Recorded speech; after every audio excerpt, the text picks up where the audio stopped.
So. George Kilpatrick, Inspiration for the Nation, celebrating people we feel good about. Charlene Tarver is a homegirl from Syracuse, New York. She's the president and CEO of the Women's Economic Institute. They have a fabulous program. We've had Charlene on before to talk about various things that happen within the Syracuse community. Recently had the Central New York Black Women's Expo. And it was Black Women's Expo, and I actually participated in a panel talking. I was trying to help the sisters out, so me, Mark Muhammad, and Amid Turner trying to help the sisters out. Anyway, from that, I learned something about Charlene that that really just kind of, she said, "This is my mom," and her whole family, they were doing fish and all kinds of things outside. And I looked, I saw her mom, and her mom looked real familiar from, back in the day. Still didn't register to me. But then her sister said, "Oh yeah, we used to have a business on South Salina Street." I was like, "Okay." And I'm like, what business, And then she said, and then it's like, what? Wait a minute. So anyway, Charlene Tarver is the offspring of Roosevelt Tarver. What's your mom's name, so we make sure we got mom in here? Mary Tarver. So it's Roosevelt and Mary Tarver. Right. Mm-hmm. So I'm like, Roosevelt Tarver, Oasis Fish House, where I used to go and get my fish and argue with your father, right? And I don't want to say argue, but I'm gonna say you argued with him. Yeah. but you know what? He definitely cared about the community, and I was like, "Well, you're the little girl that was taking the order." But I used to get my fish. What was it, comeback fish sandwich? Mm-hmm. The comeback fish sandwich. So that it takes me back to my younger days. And it's right, and Oasis right across the street from AME, People's AME Zion Church, which then became Ted Davis after that. So people to give people perspective. But Charlene, so I know you was legacy, and you said when we first met, I came home, my father wasn't well, and then now I put it all together. Isn't it funny how this community works? And then you went on to become a high-powered corporate lawyer, doing all kinds of things. It is funny how the community works, because, when you mentioned the little girls that were in the restaurant, there were two of us. It was both my sister and I. And it's so funny. I see people and I'm like, oh, I remember them from the restaurant. I was much younger than them, so they wouldn't remember me. I was just in there serving fish. But you have all of these very interesting relationships and connections to people.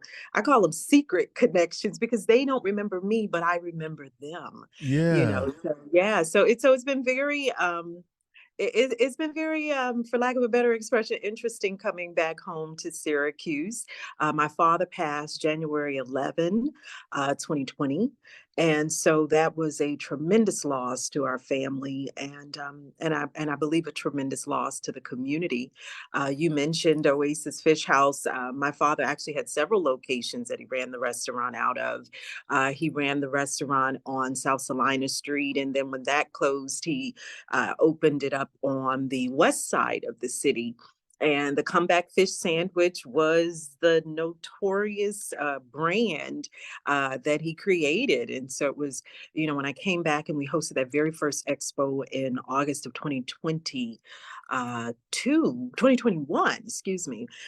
Excuse me. That's when I realized that, wow, my dad had really left a mark on this community. And even though the restaurant has been closed for more than 20 years, there are still so many people who remember Oasis, who loved, the food, the camaraderie, I think my father, and it's interestingly enough, so many people didn't know our last name was Tarver. I think people thought we were Oasis. So people don't naturally make the connection between Charlene Tarver and Oasis Fish House. But yes, that is my father. That is my family. You know, it's so funny, right? Because again, when you said, I came home, my father was having some health challenges and I came home to help with the family, and still I never put it together that, legit, you legit Syracuse community, I'm right? legit. You know what? I'm so happy you say that because George, I've been called a transplant. I have had people tell people that they don't know who I am, they don't know where I came from, and a host of other things about me. And I'm like, no, I have, as we say, blood in the soil here. We have a Right. lot of family. We are four generations, Syracuse. My parents have been here more than 50 years. My mom is still on Colvin Street in the house that we grew up in,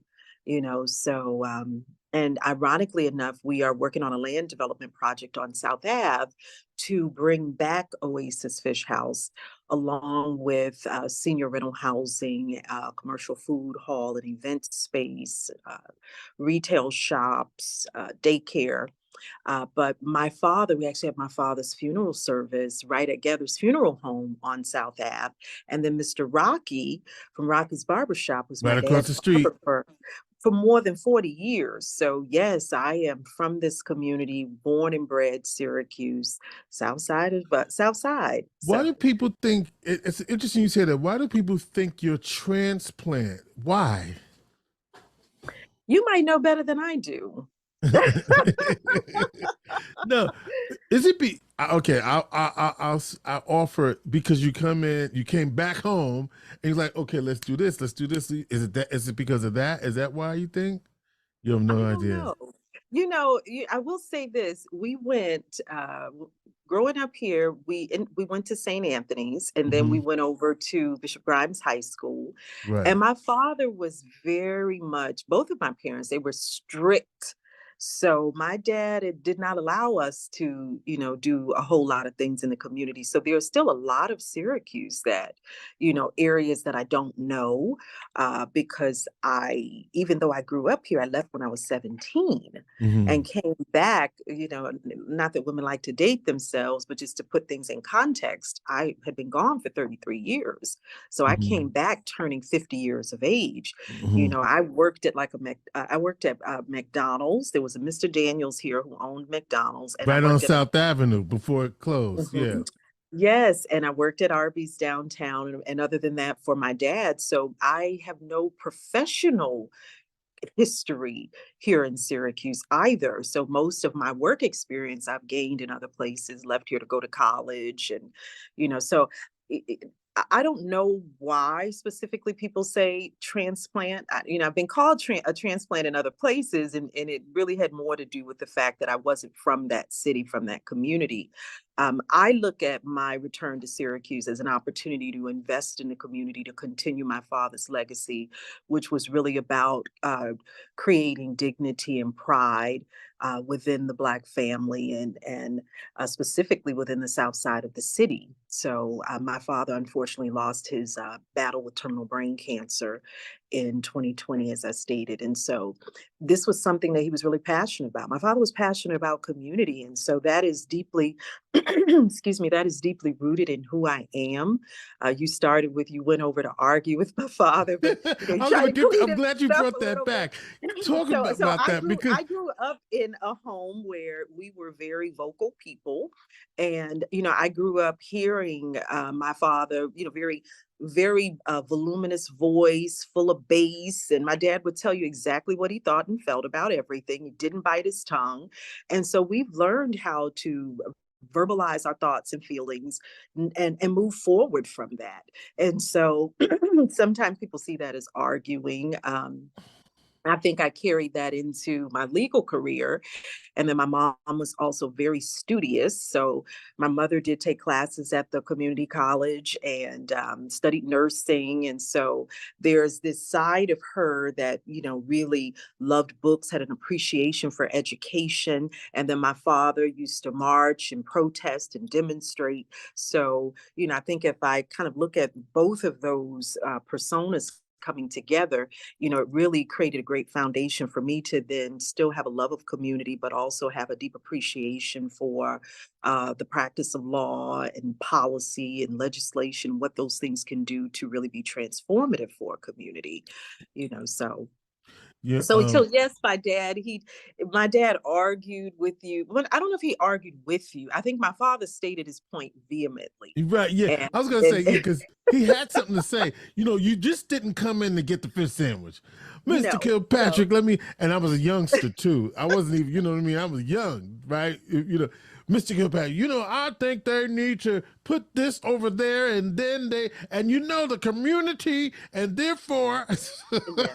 Yes. My dad had very, very strong views. I mean, I remember seeing my father arrested, Mm, because he would be protesting an issue.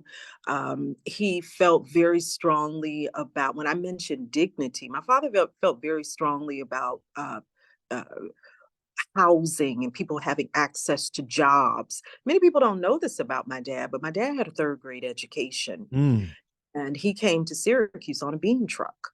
So my father came here as a part of the Great Northern Migration, and mhm. that was Black men who had been kind of recruited to the North to work jobs and under what was supposed to be better conditions than what they faced in the Deep South. And so he came here, literally had worked the season in the South, and he picked everything from cotton and tobacco and fruit to the bean farm. And he came here literally on a bean truck. And my dad came here in the late 60s. My mother married, my mother came probably about a year or two after my father arrived here. And I was born in 71. Oasis was opened right around 69, 70.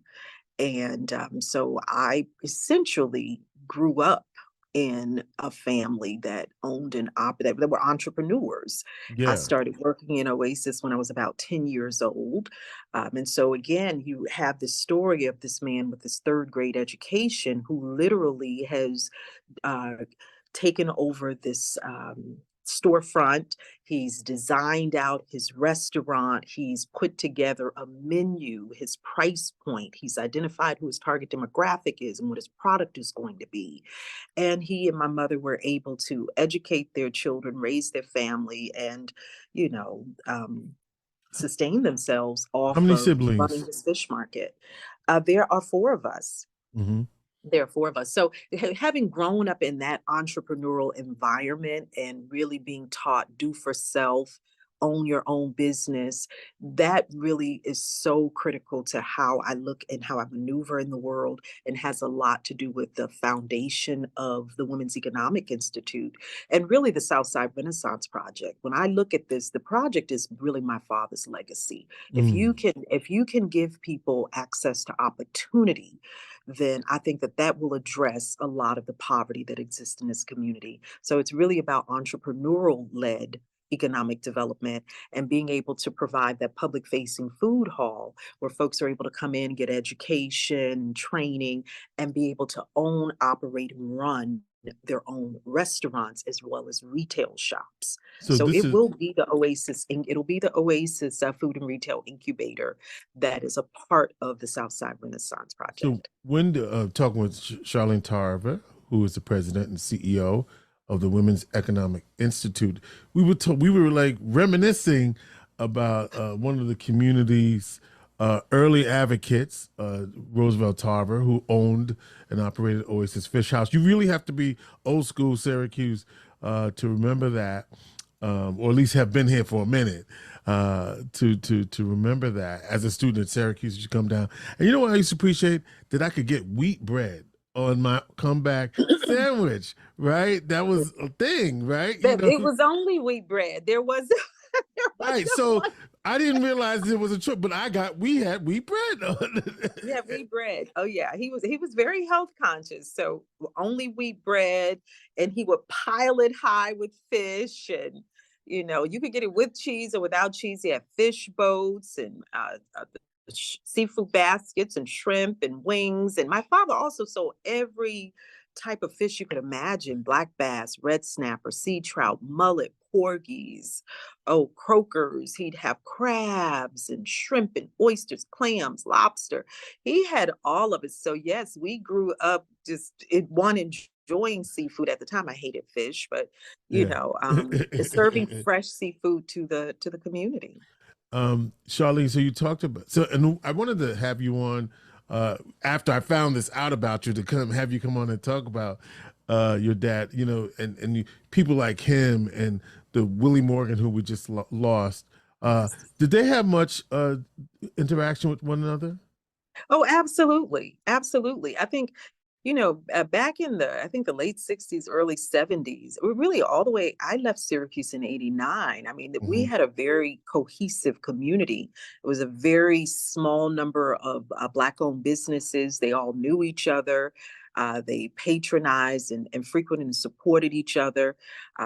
We had the Pattersons, and with the meat On market. South Avenue, yeah. Yes, on South Ave, and we had Miss Dorothy Peterson used to own a shop right next to door to my dad. So if you wanted to get albums, hair care products, earrings, jewelry, stuff like that, Miss Dorothy sold that. We had I remember Barbecue the Delight ads back that in the was day. on South Ave. Dorothy's Beauty Supply. Yes, yes. So there was Miss Dorothy, and oh gosh, we had the Percy Jones, Yeah. who had the recycled items, He's still going strong. and he's still going strong. And we had the funeral. We had Mr. Cole. We had the funeral home, and Yeah, bless his soul. so yeah, Yeah. the community there. I almost want to say that South Salina Street had much more activity, South Salina and South Ave, Mhm. uh, back then than I think they do now. So it was a very close, cohesive community. That doesn't mean they all agreed on everything. I think they may have had some religious differences, and, maybe even some differences of political perspective. But, many of the Black men who opened businesses back in the 60s and 70s, a lot of them, I believe, were had Southern roots, and again had migrated here to You Syracuse. you grew up as a Muslim family, right? Practicing Muslim family. Yes, yes. Yeah. You talked about religious differences. So, um, you talked about this entrepreneurial drive within you, and that it's always been a part of the things that you've been working with, right? And we should, and so the Central New York Black Women's Expo, I asked you, I said, I want you to talk to me about what you think the impact of that sort of event is for the community, and why you think specifically repping sisters in the Q's is important. Well, I think the significance of the event is that, one, the concept really is more of a proof of concept. So you have Hmm. all these businesses that are doing pop-ups, and what we really want to do is provide them a marketplace where, one, they can sell their products, and two, they're able to get kind of a sense of what the temperature is for their client pool. So what do clients want to see? If you're running a business and maybe it's a newer concept, how are clients responding, or potential customers responding, to your price point, your Hmm. packaging, your actual product? So for me, it's the proof of concept, Hmm. and really being able to develop an appetite for what a lot of our small businesses have to offer. Hmm. It's The event is also designed to be empowering, because I think we do have a lot of businesses here that don't believe that they could support and sustain themselves as a 5-day a week business, as a more traditional business with a brick and mortar, or a more traditional business, even that they're running out their home. Hmm. So, how do we empower our small businesses? How do we financially support them? And then, how do we make ourselves aware of who they are and that they even actually exist? Small business is the backbone of America, not just Black America, it's the backbone of America. And so, what we have here in Syracuse are a lot of micropreneurs and solopreneurs. So, they're businesses that are two or fewer people. But if we look at the data says that Black women specifically are establishing businesses, and this is national data, are establishing businesses at 5 to 6 times the national average. And they're starting those businesses because they're either unemployed, underemployed, or they're employed at poverty level wages. So how do we position Black women specifically, because we know that the playing field is not level? How do we position them to be able to grow their businesses, develop them, get the resources and support that they need in order for those businesses to be viable and thriving? Also, we know that entrepreneurial led economic development is the most sustainable form of economic development. So when we start talking about how do you stabilize economies, you stabilize economies through small business development. So the more we can almost incubate those businesses, then provide a marketplace for them, then actually create retail space for them, the greater the likelihood that they're going to be sustainable. So part of what we're doing here at the Women's Economic Institute is we have the incubator, we run the expo, and then our goal through the Southside Renaissance Project is to be able to now offer retail space for Mhm. businesses. So, what's the timetable for the South Side Renaissance Project, and where on South Avenue do you see this taking place?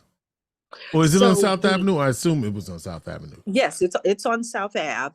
It's on South Ave, and ironically, George, we actually November 7th just submitted our low-income housing tax credit proposal to the state of New York. And so a significant portion of the project would be funded through low-income housing tax credits. So we just submitted that November 7th. We have secured land from the land bank, and we have about 3 parcels of land. I think I shared with you a video. I don't know if you'll have an opportunity to share that video or not, but there are images of the project that are posted on our website. And we have had an opportunity to do some charrette design meetings with Bishop McLean's church, right at Bishop McLean's church, right there on South Ave, to kind of introduce the concept of the project to the community, and more importantly, to get feedback and Mhm. input from the community on what they'd like to see. So the project is actually a micro community. It's about a $30 million project. There are 2 structures.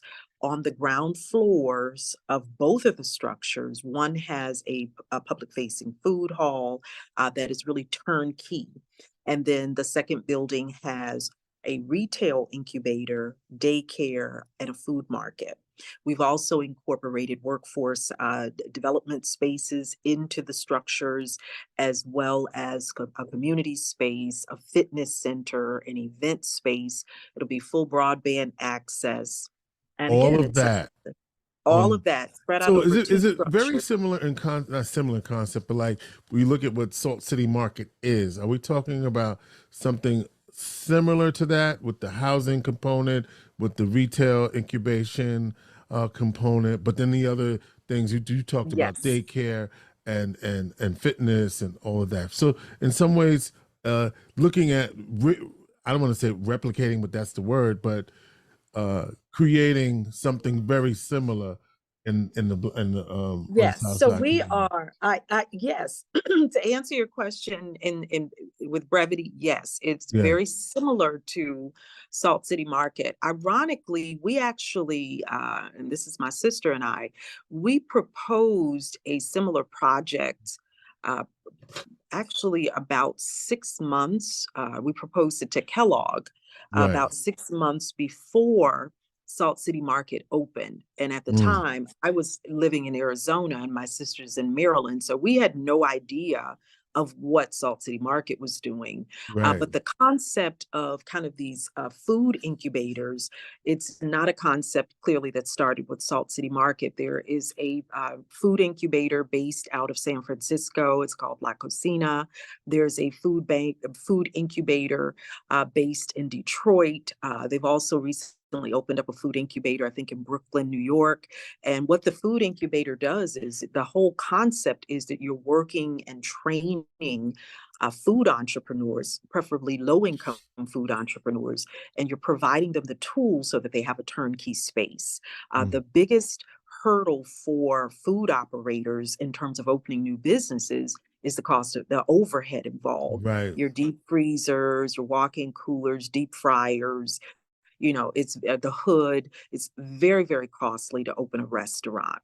And so if you're able to provide the equipment and the physical space, and then also offer classes to help them put their business plan in place, get their food certification, helping them understand about refrigeration and customer service and price points and financial planning, putting the educational component around a business better positions them to put their numbers in place and really have the financial documents and wherewithal to apply for a loan at the time that they choose to do that. All right, so the application's been submitted. In your best case scenario, when would we see this thing fully operational? So best case scenario, and let me say this, George, it's a 9% deal, 9% tax credit deal. 9% deals are highly competitive. So sometimes you may apply 2 or 3 rounds. The rounds were twice a year. I think the state is now changing to a once a year application. We are hoping that our project will be selected in this first round, which means we would receive notice within about 3 months of submission, so somewhere around February, March. If we are successful in this round, we will receive a tax credit notification that we've received the award. And in addition to the tax credits, of course, there is stacked financing that brings this all together, and multiple funding sources, energy, and a host of other sources that really cover the cost of the project. Where we are now, the project is fully, we have all of our funding sources identified, but that tax credit piece is a huge piece of this. Now, I have spoken to others who have said, you don't have to do this as a tax credit, which we don't. You can do this as a bond deal. So if we do this as a bond deal, what that means is, as of right, you are able to get the bonds. The project will be financed with bonds, and then we would have some additional equity and then some additional investments. It would have moved a lot faster as a bond deal. The difference between, very briefly, the difference between a 4% bond deal and a 9% tax credit deal in our particular case is the number of units. So the fact that we have less than 100 units, we do not qualify to do a bond deal in New York State. They will not accept it as a bond deal. Yeah. So we have 61 units as senior rental housing, and that is in conjunction with all of the commercial and community services that I mentioned. How many square feet? So it's actually 1.3 acres, and it's over 2 structures. So I don't want to break down the square footage per building for you, but I'll suffice it to say this: we chose to not do a 100 plus unit project because what the community needs is not just housing. This community needs jobs. We have both a food and a retail desert on the south side of the city. If you look at the health disparities and the health inequity, 13202, 204, and 205 have been identified from the census as having the highest concentrated Black and brown child poverty. We've also pulled health data. So we know that the hospitalization rates for heart disease and diabetes are the highest in the 13205 zip code. We know also that we don't have access to grocery stores and fresh fruits and vegetables. That compounded with the lead in our homes and in our pipes, our community, the lack of vitamin D and the overcast and a host of other issues really has created a high rate of, let me just say this, George, a high rate of metabolic syndrome in the Black community, in 13205 specifically.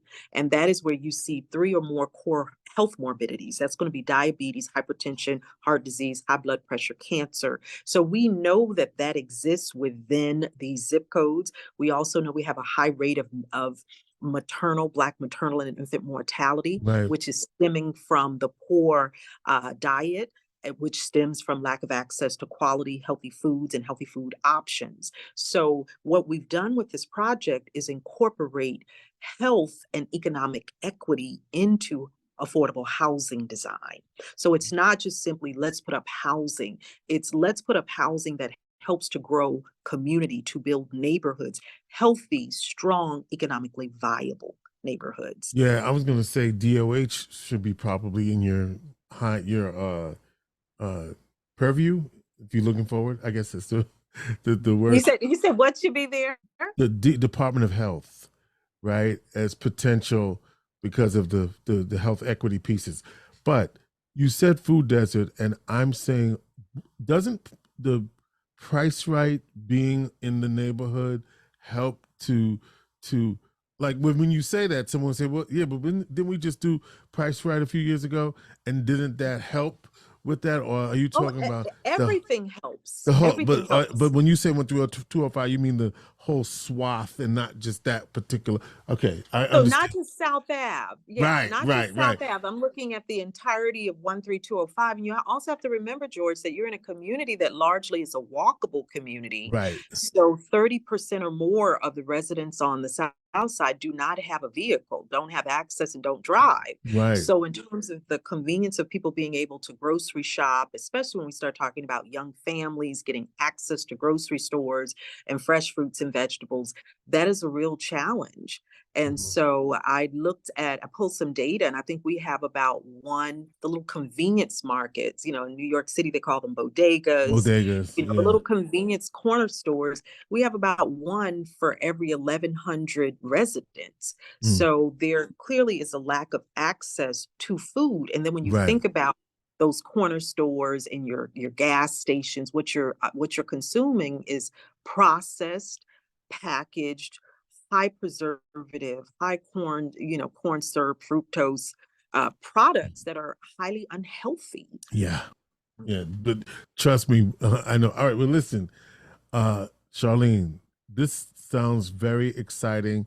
We look forward. Good luck with this round of funding, Thank and you. hopefully, uh, anything that we can do to help to shed the light on what the community's in search of and what in need of. We're happy to be that voice. So thank you for coming on and not only talking about that project, but helping us to remember Roosevelt Tarver, an oasis, a part of Syracuse history. I mean, certainly a part of Syracuse retail history, along with some of the others that you've named. Um, pretty pretty good company, and certainly he sure would be proud of you. All right, so Thank continued you. success. Charlene Tarver is the president and CEO of the Women's Economic Institute. Charlene, how do people take advantage of the great services offered to those who qualify at the Women's Economic Institute? So I will say most of what we do, George, we try to offer to the public free and at no cost. So the expo is a free event. Our Mhm. expo will be coming up in September of 2024. So stay tuned for that. You can also visit us on the web at www.womenseconomicinstitute.com, or you Mhm. can give us a call at 315-551-2500. Charlene Tarver, President, CEO of the Women's Economic Institute. Thank you so much for being on Inspiration for the Nation. Absolutely. Thank you for having me.